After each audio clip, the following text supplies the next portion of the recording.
Number 10, Thanos and Death.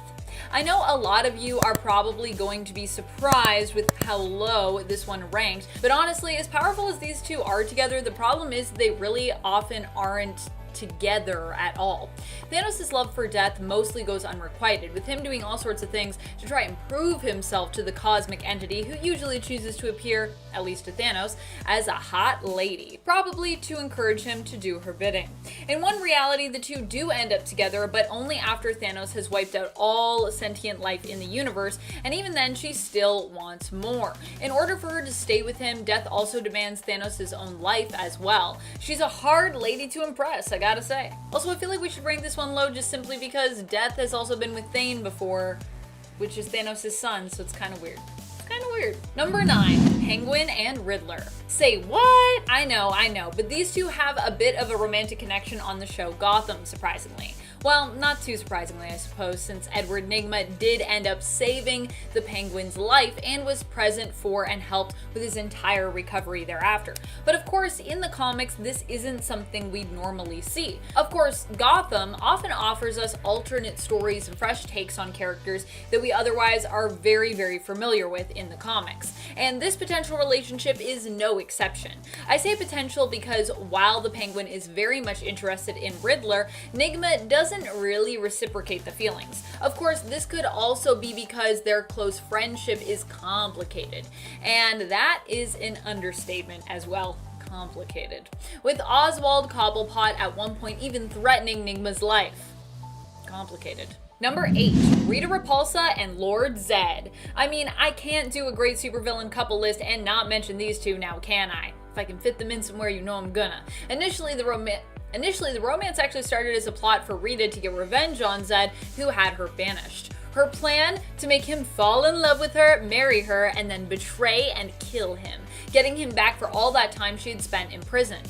However, that's not how it ended up working out in the end, and while the two did end up married, Rita actually never ended up killing Lord Zed. In fact, she seemed to kind of grow fond of him. The two even would have a son together and remain together well into the future after Zordon ended up transforming all the Rangers' humanoid villains into full-on humans, turning them good with his last actions at the end of Power Rangers in Space. I also love how their son resents that his parents are good now. He's like, ugh.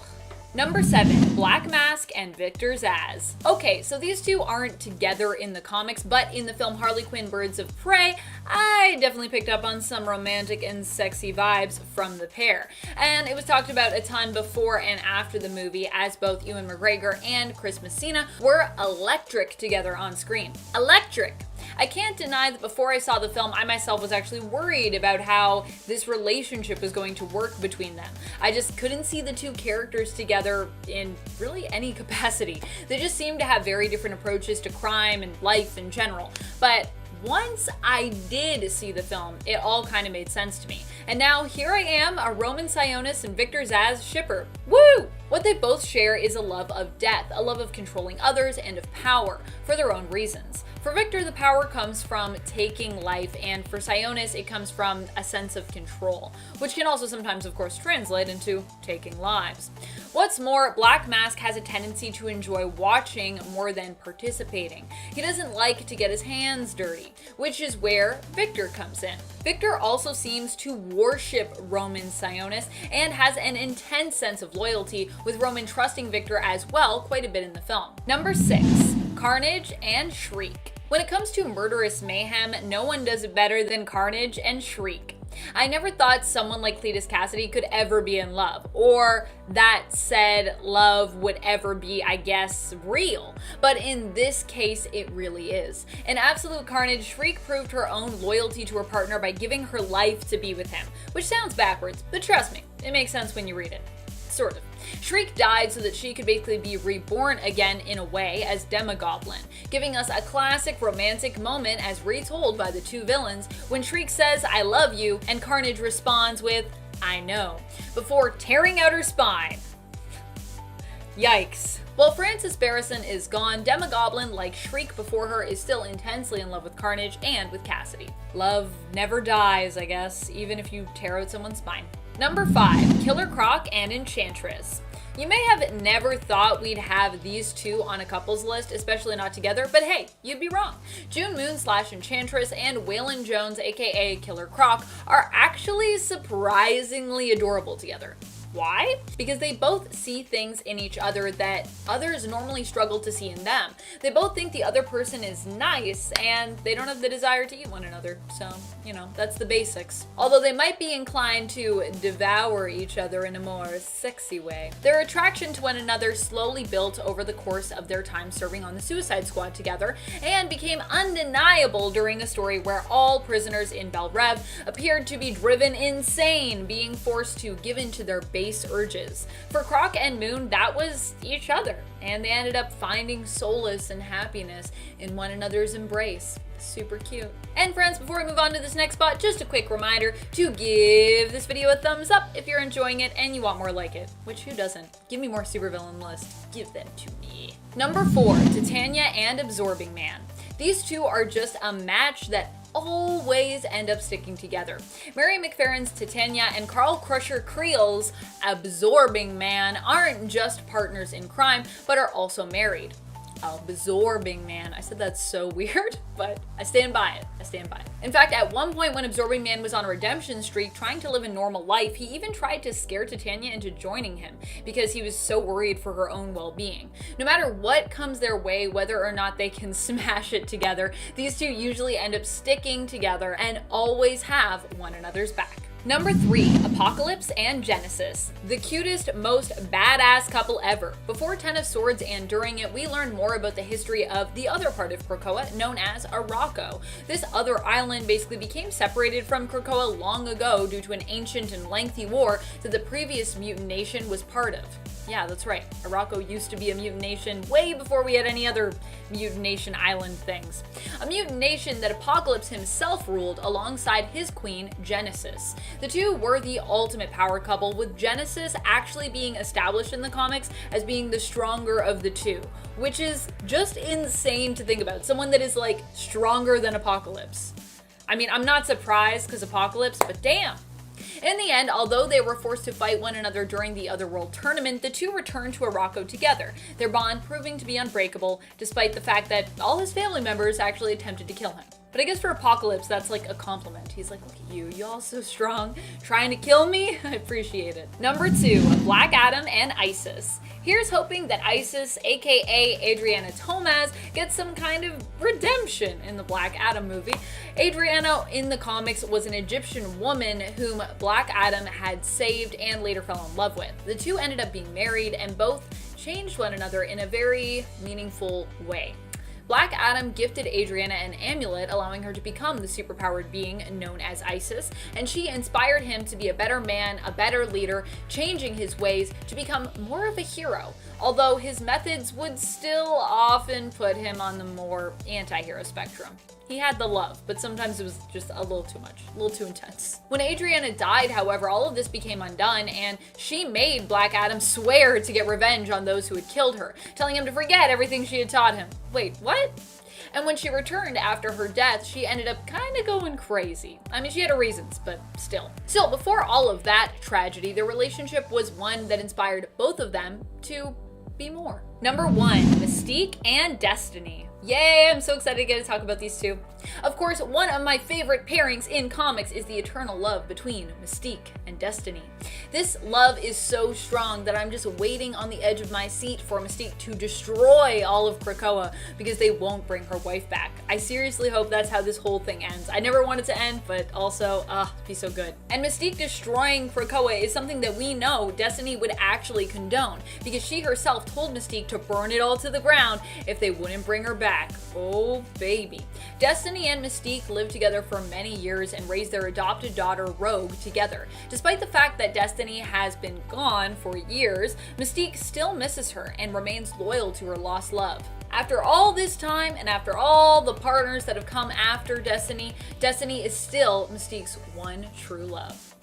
And it's so sweet. Kicking off the list at number 10, Loki and Verity Willis. Verity Willis made her first appearance in Loki, Agent of Asgard, issue 2, and she's the daughter of Roger Willis. And at a young age, she swallowed a magical ring that Roger had been given by his father that allows the user to see through any lie. So she swallowed it, and then now it dissolved inside of her. Verity now possessed the power of the ring, and naturally she grew up thinking that this was a curse. So she locked herself away for most of her life. When she got older, her mother encouraged her to try online dating, just get out there a little bit. And then she encountered the god of mischief himself, Loki. She saw through his disguise as an old man while he was on a mission. She could see through his lies, so he asked her to help him free Sigurd from Asgardia because she could tell which traps were real and which were not. So after this mission, they became closer and closer, basically completing the other's flaws. And then at one point, it even caused Loki to try and become a better person, so not a bad start. One's the god of mischief and one can see through lies. I don't know, opposites do attract, I guess. And before we go on to number 9, if you guys could go ahead and give this video a thumbs up, that would be great because it really does help out the channel. You guys are the best, thank you so much. Now back to some more villain romances. Number 9, Scarlet Witch and Doctor Doom. For this next evil romance, we look over to Avengers: The Children's Crusade miniseries, where we have the young Avengers looking for Wanda because her son Wiccan started experiencing reality-altering powers, so he wanted to check in with Wanda just to make sure, reality itself hasn't collapsed or anything like that. Something I'm sure we're going to see this week in the next episode of WandaVision or something like that. Wiccan's onto something, and I think he's going to be the key to solving it all. I don't know. He's also like the best child actor ever, so he must be doing something crazy. So he found out she was being held at Doom Castle, so after a quick rescue trip, he discovers her and Doom are in matching colors. Interesting. And she's planning on marrying Doom at this point, but she doesn't remember her origin or how she got there. All she knows is that she's in love with Doctor Doom. So Wiccan tries the obvious. He says, you're a Scarlet Witch, you were married to Vision, you had 2 kids, hello. You thought the kids were dead, but they're actually, and before Wiccan can finish telling Wanda they're indeed alive, Doom steps in to shut him up. Could you imagine if they went through the wedding though? I mean, what a sight to see. I kind of love it though. The Avengers: The Children's Crusade issues 1 to 9. Check it out. Number 8, King Shark and Killer Frost. This next one comes from Batman Assault on Arkham, and the chemistry between these two is actually quite fun. When Killer Frost was airdropped into Gotham, her chute snapped and she fell into Shark King while falling, and his first response was to curl around her protectively. A little protective nook. I like it. Even while traveling through the sewers, he puts her on his shoulders so she doesn't have to be in the gross water. And then when King Shark's fear of heights gets in the way, Killer Frost volunteers to guide him using her eyes so he wouldn't have to look down. They're kind of cute together, not gonna lie. Number 7, Thanos and Hela. In The Unworthy Thor issue 5, we find Hela, mistress of the damned and dear departed, try and retake her kingdom. So she offers Thanos the one thing in the world he desires more than anything: death. Of course. And then the two share a passionate kiss right after. Now at this point, she's lost her throne in hell, and this is her attempts of gaining it back. So Thanos originally had his interest in obtaining the Mjolnir of the ultimate Thor, which ended up in his world after Secret Wars. Now I don't know, Hammer or Hela, both sound pretty lovely to the Mad Titan. Number 6, Vanessa and Wilson Fisk. Vanessa made her first appearance in The Amazing Spider-Man issue 84, and Kingpin is a top-tier villain in both Spider-Man and Daredevil's lives. We're looking now mostly at the relationship that they had in the Netflix Daredevil series. So in this series, Vanessa is played by Alet Zurer, and she isn't a supervillain per se, but she's very much on board with Wilson's ways. I mean, in the first season, she actually helps motivate him to be more of a bad guy, which sounds like the perfect villain counterpart. Hey, I noticed you can be a little bit more evil, so yeah, just like, amp it up, really break some necks. You got it, kill it. And as for Vanessa, she was an art dealer originally, and then when they got married, she found out about his criminal empire, and she didn't run away. No, this didn't scare her. She didn't do anything. She didn't go to the police. No, she stuck with him, and ever since, she went through quite a bit in that relationship, including almost being poisoned. So that's what you get when you date Wilson Fisk. You sometimes get poisoned. Vanessa keeps him in line though emotionally as well, but if you upset Vanessa or hurt her in any way, you better run as fast as you can or swing away as fast as you can and never look back, because Wilson Fisk, aka Kingpin, will literally take you out of the picture for good. It's a path I don't want to cross. Number 5, Zod and Ursa. Zod and Ursa are the parents of the Kryptonian that Superman and Lois adopted. See, Ursa was a young commander leading the elite Black Zero unit and made her first comic book appearance in Action Comics 845. Now, General Zod, of course, is Superman's greatest foe ever since Krypton's final days, when he survived the destruction of the planet through the Phantom Zone. See, Jor-El transported Zod, Ursa, and Nun there, so when Krypton blew up, they were safe. Only Kal-El was left other than those three. Now, during the time in the Phantom Zone, Zod and Ursa discovered part of an old Kryptonian prison floating around. So inside the prison, time passed normally, so Zod and Ursa decided to mate and then raise the kid, soon to be known as Lord Zod. And in the prison, he could age normally. So bam, what do you know? So Lord Zod was a physical tether between the material world and theirs. They created the ultimate key. So Lord Zod was then launched to Earth from the Phantom Zone, and when he arrived, his ship activated a beacon that freed the other Kryptonians. You can conceive a plan, or you can conceive a child. Both apparently will work, but always plan to have a child. That's an important rule there, kids. Always plan for that. Number 4, Punch and Julie. The criminal duo made their first appearance in Secret Origins Volume 2, issue 28, and they're not taken seriously by most, but they've been known to be just as unpredictable as the Joker. Julie grew up in Brooklyn with Punch, and they worked as puppeteers at Coney Island during the day, which sounds like a blast, but then at night, the couple moves into the shadows as thieves. They came across a container filled with alien weaponry and used it to create an underground base in Coney Island, and their super criminal career thus began. The pair had once been recruited for a mission with the Suicide Squad, but they lacked focus, probably too in love to concentrate, you know? So some of the alien artifacts that they found were a mind recording device, hypno gems, anti-gravity boots, and sting strings. Sounds like a perfect treasure chest to find in a Legend of Zelda game, or a perfect score for an evil Coney Island couple. Number 3, Venom and Eddie Brock. One of my favorite evil couples ever. They're literally inseparable. But when it comes to the Clintar race and Eddie Brock, well, let's just say they got closer than ever. So, making its debut in Amazing Spider-Man 299, Venom is a symbiote from the Clintar race. And after making its way to Earth, it wound up in the hands of Spider-Man. Now, this didn't last too long because the symbiote found its ideal host, its other half, Eddie Brock. Now, because it had originally bonded with Spider-Man, he basically became another version of that Spider-Man. And Eddie at this point wasn't a big fan of Peter Parker at all. So when the two merged, he gained knowledge of the symbiote's past, being that Peter Parker is Spider-Man. And Venom, well, he was all for it. That jealousy and rage made him the perfect Spider-Man villain. Now, I thought Venom was a pretty fun movie, you know, kind of silly, but fun more than anything. And I'm actually really looking forward to Venom Let There Be Carnage. Woody Harrelson's gonna kill it as Carnage. Number 2, Clock King and Disruptor. Angelica Smith, aka Disruptor, was found abandoned as a child and was sent to live in an orphanage, basically making it on her own. Growing up, she always resorted to violence. She didn't get along with the other kids, all because of her inner anger from being left as a child. Really heartbreaking stuff. Now, eventually she wound up in a foster home, but let's just say she didn't see eye to eye with her foster mother, and then she ended up locked in a padded cell. Yeah, it didn't go well at all. After her release, she came into contact with the Clock King, who lied and said she was in fact the daughter of the real Disruptor. And then she joined his Terror Titans, with Clock King giving her a fancy new super suit to go along with it. And finally, number 1, Ultimate Quicksilver and Scarlet Witch. Yep, we gotta finish with this one because I know it's a little bit of a gross connection. They're still a great power couple, probably one of the most powerful couples ever. Now, I know when it comes to villains, these two aren't the worst of the worst, but in this case, they're siblings and they're together, so, you know, we gotta talk about it. I think we're actually gonna see a version of this play out in WandaVision's final 2 episodes, so I wanted to mention them, especially on a list of great super couples. Yep, they've been a couple once in the Ultimate comics. They're super in love, even though they're super related, and since they were a big deal in the Brotherhood, they were very dedicated to the cause. We first meet the pair in X-Men issue 4, and off the bat, we see Quicksilver defending his sister. When Toad is chewing his food too loud, Quicksilver's like, "Excuse me, my sister is right there, you obnoxious fool." Which, gotta say, great call. Nothing is more annoying than that sound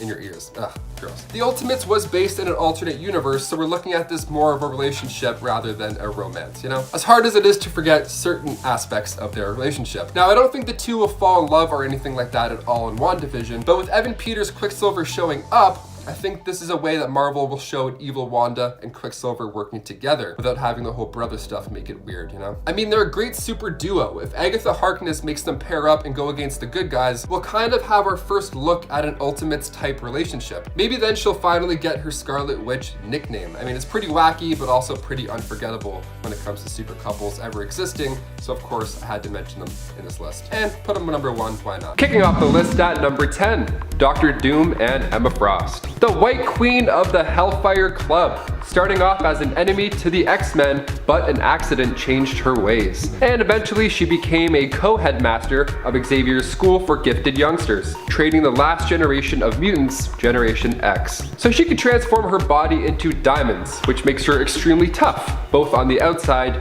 and the inside. And as for Dr. Doom, Well, he was her boy toy while she still reigned as the White Queen. Their powers complemented each other so well, and then on Earth 807-128, the two of them were presumably married. Holy matrimony, we love to see it. Starting off the list with some nice marriage stuff, there we go. And before we continue on to number 9, if you guys could go ahead and give us a thumbs up, just a little quick like, because it goes a long way for us over here. You guys are the best, thank you so much for your support. Back to the list. Number 9, She-Hulk and Juggernaut. Shifting over now to Uncanny X-Men 435, titled The Trial of Juggernaut. I mean, it's standard practice to not hook up with your clients, right? Like if I have a job and then I'm helping somebody, like say, I don't know, if I'm a lawyer, I shouldn't want to hook up with who I'm representing because I would get fired, right? So when Jennifer Walters represented Juggernaut, and in a moment of heroic actions, Juggernaut kind of proves that he's not the worst guy in the world. I mean, he saves a guard from his own wrath. He was gonna kill him, but he's like, you know what? Get out of here. You're too cool, get out of here. Happy Boxing Day, get going now. Yeah, he just let him go, and then he didn't even bother trying to escape.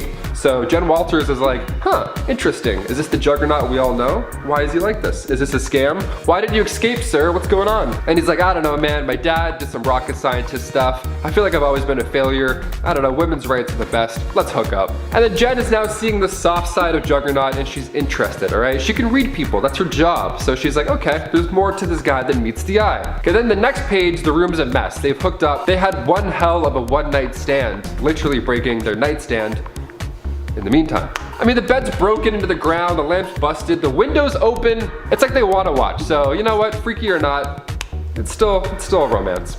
We won't judge. Number 8, Quicksilver and Scarlet Witch.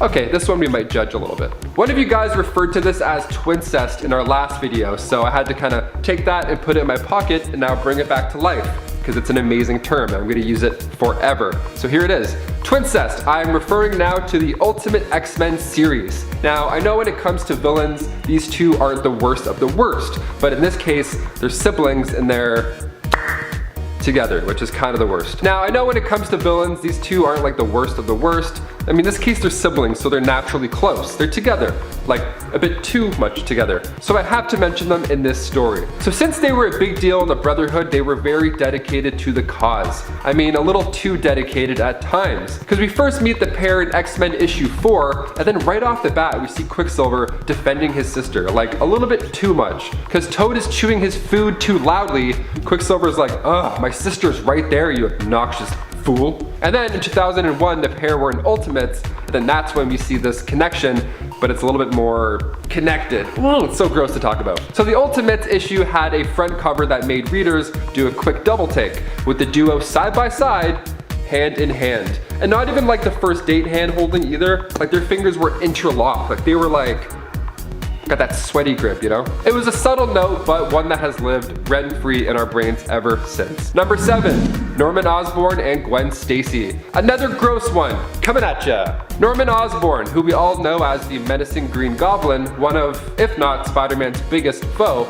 So when we revisit the Since Past storyline, it comes with a shock that it's revealed that Norman and Gwen Stacy were a thing before he killed her. Yeah, villains are weird, I don't know. How did this happen, you ask? Well, it was revealed that before her death, the two of them had an affair, and if that's not bad enough, they even had some kids on the low, some sneaky little kids. Twins too, ironically. This story is crazy. Spider-Man ends up fighting the twins. All the while, he has to deal with Gwen Stacy being dead, and now this new information's in his brain, and he's fighting his own twins, but it's not his twins, it's Norman's twins. Honestly, I feel bad for Peter a lot. This guy goes through the worst time ever. Number 6, Magneto and Mystique. So in the comics, Magneto is a smooth-talking, metal-moving man. He dates other villains like Rogue or Scarlet Witch, but in the Fox movies, we see a new relationship with Mystique. Jennifer Lawrence and Michael Fassbender, I mean, probably the most attractive couple on the planet. Oh god. But by the time we get to X-Men Apocalypse, the two of them have a lot in common. See, they both would do anything to defend mutants. That's their whole deal. That's what makes them kind of evil. They even bond over the fact that Magneto prefers the real her. It's become a huge meme where he's like, I'm talking about the real you. And then it shows like her all blue scaly things and he's like, perfection. There we go. The mutant look. So off the bat, I'm sure she's a fan of his respect for mutant rights. Because in X-Men First Class, everybody else close to Mystique wanted her to hide her true self. They were like, ew, put on a sweater, or look like Jennifer Lawrence, something better. So when somebody says, hey, be you and only you, it's truly beautiful. I mean, it's kind of hard not to develop feelings. And then in Days of Future Past, there of course wasn't too much going on between them. I mean, that tends to happen when you shoot at somebody with the intention of killing them. What are you, OJ? Get out of here. Number 5, Iron Man and Madame Mask. Now, in the comics, it is no surprise Tony has a long list of lovers. Long. I mean, his charm, his smarts, his everything, you know. The first time we see Tony in the MCU, he's bringing over reporters for one-night stands. This is classic Tony Stark. So him and Madame Mask, aka Whitney Frost, were actually seeing each other for a hot minute, and they got so close that they even knew each other's secret identity. Wild, right? So Tony just loves dating villains. That's his thing. He's like, hey, you could ruin my life. It all started when Tony showed concern over her face, and not in the usual way either. Like, he saw through the scars, which is a great message. It's not always about looks, unless you're Jennifer Lawrence. I can't keep saying that, it's so stupid. Things got to a point where Madame Mask had to pick between Iron Man and her father, and it wasn't an easy task. Now they're still close, they're just not that close anymore.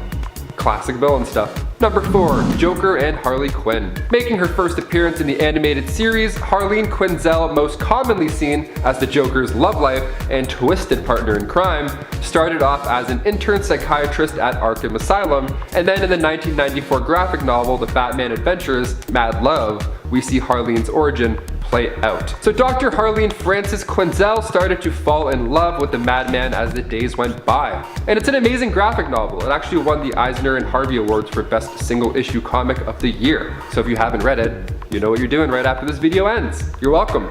She becomes intrigued with how the Joker's mind works. She volunteers to help treat him. After helping him escape numerous times, it is no surprise that she became his sidekick and lover, donning a jester suit of her own. They're just a bad couple. One of those couples you see in public and you're like, I bet they fight a lot. I bet they fight a lot about stupid shit, for sure. Number 3, Scarlet Witch and Dr. Doom. Our man Doom at it again. Okay, we look over now to the Avengers, the Children's Crusade mini-series, where we have the young Avengers looking for Wanda because her son Wiccan started experiencing reality-altering powers just like Wanda. So we wanted to check in with Wanda to make sure that, you know, reality itself hasn't shifted or anything colossal. So we found out that she was being held at Doom Castle. So after a quick rescue trip, he discovers her and Doom in matching colors. Something's different, they look kind of good. And she's planning on marrying Doom. Ooh. And she doesn't even remember her origin or anything at all. It's just a nightmare. All she knows is that she's in love with Dr. Doom. So Wiccan tries the obvious, right? He's like, hey, you're Scarlet Witch, you married Vision, you have 2 kids, you thought they were dead, but they're actually... And before Wiccan can even finish telling Wanda that they're indeed alive, Doom steps in to shut him up. Doom's like, enough out of that guy. We got a big wedding tomorrow. We should get some sleep. No? I don't know. The Avengers, the Children's Crusade issues 1 to 9 are super fun. You gotta check it out. We love red weddings. Number 2, Thanos and Death. So in the MCU, Thanos wanted to bring balance to the universe. Too many mouths to feed, not enough to go around, or something like that. That was his main goal. He wants the stones for this reason. The comics were a bit more complicated. See, Thanos has always been infatuated over Death. Lady Death, that is. She has all the knowledge of the universe. I mean, she's kind of a catch, can't lie. Thanos, being a Titan, can absorb cosmic energy and then project it. He's a fan of these types of entities. And what better way of getting her attention than wiping out half of all life in the universe? Now, this is a wild couple. Lady Death hasn't even spoken one word to Thanos. She much prefers to send her minions to deliver messages. It's kind of like in class when you're like, hey, can you tell Brittany to tell Beth, to tell Amber, to tell Rachel that I kind of like her? And they're like, you got it. We'll get back to you in 1 week. You know, the cosmic version of playing hard to get. And then when this happens, people start to get desperate for attention. So desperate that Thanos created a female Titan just to make Death jealous. Taraxia has entered the chat. And she's just a big ball of fun, you know? I'm actually a big fan of how she rips Iron Man's head off. That's really...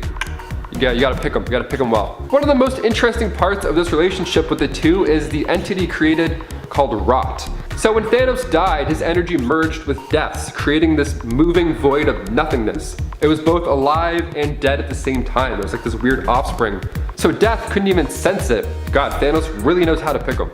And finally, number 1, my personal favorite, Bane and Talia al Ghul. The Dark Knight Rises was an epic conclusion to the Nolan Bat trilogy. We have Bane mumbling a bunch, doing some football pep talks and breaking backs, and his love interest in the film is revealed to be Talia al Ghul later on. It's a nice big twist, we love it.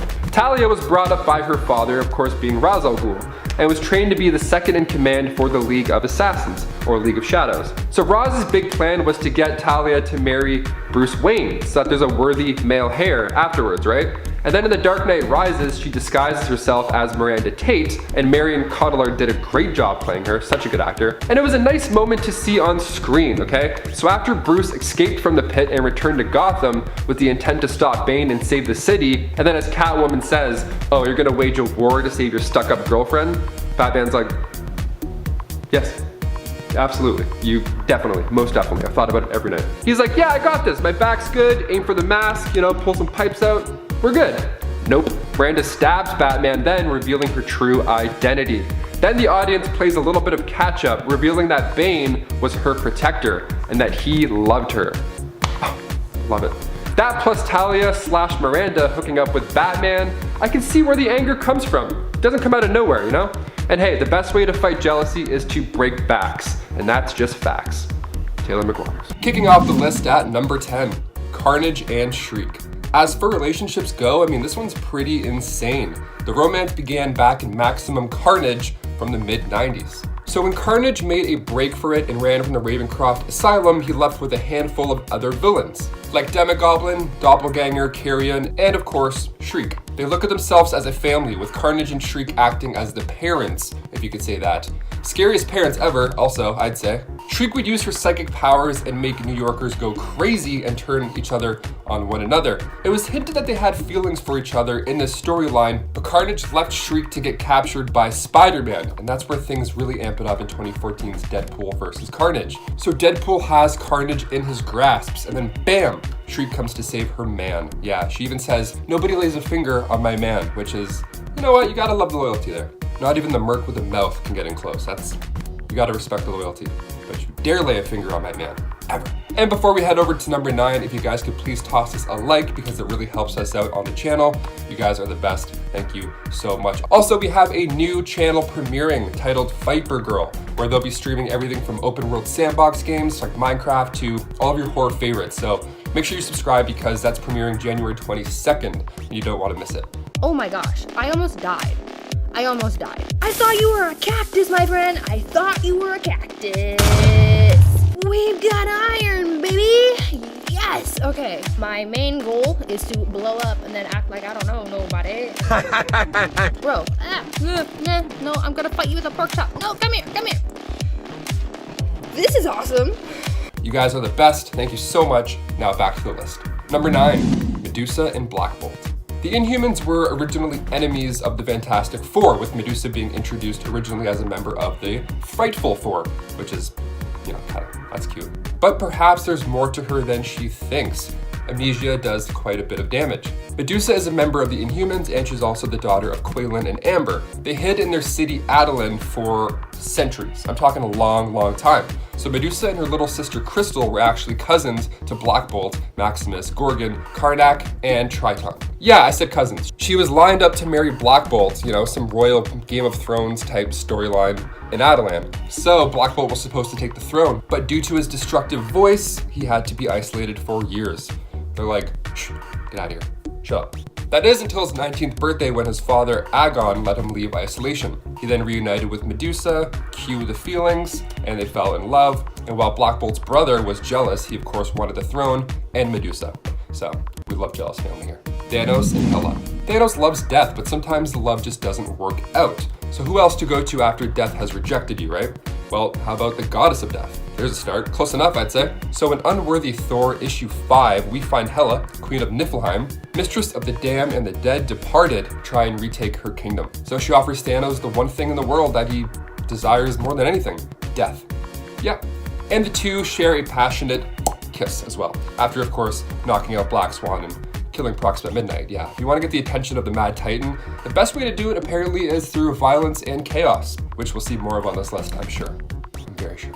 Number 7. Destiny and Mystique. Raven Darkholme, using her powers to survive since she was only 12 years old, and Irene Adler, also at a young age of 13. Irene spent 13 months writing these diaries of what she saw, and by the time she was done, completely blind, right? So she could see into the future, and then she would scribble out all these journals. She would write down everything that she saw in said journals. But by the time she was finished, she was completely blind, so she needed the help of Detective Darkholme. They then realized that they're both not so different after all, especially given the idea that they both formed their own brotherhood of mutants. So fans speculated for a while that the two were more than just friends. By the way, they danced, talked, acted together, the whole shebang. I mean, they raised Rogue together as well. I mean, they were together in our hearts, at least. Destiny is the only member of the Brotherhood that Raven calls friend when she's first introduced in X-Men issue 141. Simply as that, just a friend. But the History of the Marvel Universe issue 2, it's confirmed that they were perhaps closer this entire time. Number 6, Vanessa and Wilson Fisk. Vanessa made her first appearance in The Amazing Spider-Man issue 84, and Kingpin, he's wild. He's like a top tier villain for both Spider-Man and Daredevil. Like, he doesn't play around. So we're looking right now mostly at the relationship that the two shared in the Netflix series Daredevil. So spoilers included if you haven't seen it yet. Vanessa, played by Ayelet Zurer, isn't a supervillain per se, but she's very much on board with Wilson's ways. See, in the first season, she actually motivates him to be, well, more of a bad guy. That's his whole arc, right? She was an art dealer originally, then they got married. Then she found out about his criminal empire, and she stuck with him ever since and went through quite a bit together, including almost being poisoned, which is, I mean, yeah, she almost got poisoned. And she's like, yeah, this guy's great, I'm gonna stick with him. His company's nice. Vanessa keeps him in line emotionally. And if you're upset at Vanessa, you better look out, because Kingpin will literally kill you in return. He's cool like that, you know? Number 5, Black Adam and ISIS. With news of the upcoming Black Adam movie in the works with Dwayne "The Rock" Johnson set to star the Shazam villain, we gotta talk about him and Adriana Tomaz. In 2006, during the 52 storyline, Adriana was given to Black Adam as a gift from Intergang. She was originally meant to serve him, and in return, Intergang can use Kandak as a location for their criminal deeds. So Black Adam witnessed slavery a lot firsthand, so he wasn't too fond of this idea. So he ended up freeing her and killing her captors. After her necklace was returned, she was granted the powers of the Egyptian god, Isis. Then of course they got married, their bond is strong, and when Adriana's brother Amon was captured by Intergang, Black Adam gave him some of his own powers in order to become Osiris. So that's huge, that's his family. Adriana is similar to Vanessa in a way. She too keeps their lid on their man's temper. Number 4, Titania and the Absorbing Man. Carl Creel, aka the Absorbing Man, made his introduction into comics with Journey into Mystery issue 114. And he's quite interesting. And by that I mean he's had a rocky start. See, he got arrested for aggravated assault and extortion, and while serving his time, Loki was searching for a likely agent on the planet of mortals, that planet being Earth, and that mortal being Carl Creel. So Mary McFerrin was introduced in Secret Wars issue 3 as the villain Titania. So they both met, and then once Secret Wars ended, they returned to Earth, part of the Masters of Evil. Then time passed and the two got married. Nice.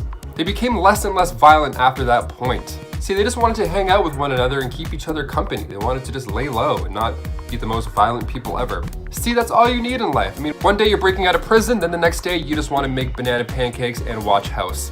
That's what love does. Number 3, Namor and Emma Frost. This relationship began in the Fear Itself storyline and carried out through Dark Reign. So Emma was asked to join Norman Osborn's super club, okay? He wanted a psychic on the team because apparently it kept everybody honest, which not a bad idea. And speaking of honesty, Emma at this point thinks that Scott is keeping something from her, X-Force. She feels like Scott is pushing her away and they're not partners and leaders and she's simply just his girlfriend, right? So Emma joins the meeting with Norman, and it's there that she reveals that she and Prince Namor share a romantic history. When Sebastian Shaw sent Emma to convince Namor to join the Hellfire Club, instead Namor takes her to his kingdom and they began a relationship. I mean, come on, dude, there's plenty of other fish in the sea. Literally, you should know this of all people. Number 2, General Zod and Ursa. General Zod, of course, is Superman's greatest foe, ever since Krypton's final days when he survived the destruction of the planet in the Phantom Zone. Jor-El transported Zod, Ursa, and Non there, so when the planet blew up, they were safe. Only Kal-El was left other than those 3. Now, during this time in the Phantom Zone, Zod and Ursa discovered part of an old Kryptonian prison floating around. So inside the prison, time passed normally, so Zod and Ursa decided to mate, have a kid, and then raise the kid in this prison. Because in the prison, he could age normally, right? So Lor-Zod was a physical tether between the material world and theirs. They created the ultimate key. So Lor-Zod was launched to Earth from the Phantom Zone, and when he arrived, his ship activated a beacon that freed the other Kryptonians. Yikes. And finally, number 1, Venom and Eddie Brock. You ever see a couple together and then all of a sudden they start to become like one unit? Like they're a team, they have like this mixed sense of humor, they're like one person. It's the best. It's the best thing when two people fall in love. But when it comes to the Clintar race and Eddie Brock, well, let's just say they got closer than ever. Making its debut in Amazing Spider-Man issue 299, Venom is a symbiote from the Clintar race. After making its way to Earth, it wound up in the hands of Spider-Man. Now, this didn't last too long because the symbiote found its ideal host, that being Edward Brock. Now, because it had originally bonded with Spider-Man, he basically became another version of a Spider-Man, just evil. So Eddie at this point wasn't a fan of Peter Parker at all. So when the two of them merged, it was perfect. He gained knowledge of the symbiote's past, that being Spider-Man is Peter Parker, and Venom, well, he was all for it. That jealousy and rage made him the perfect anti-hero, and I'm super excited to see the second Venom movie with Carnage. Woody Harrelson will make a great villain, and I'm sure Venom and Eddie are going to be the best time ever taking him down, so I can't wait.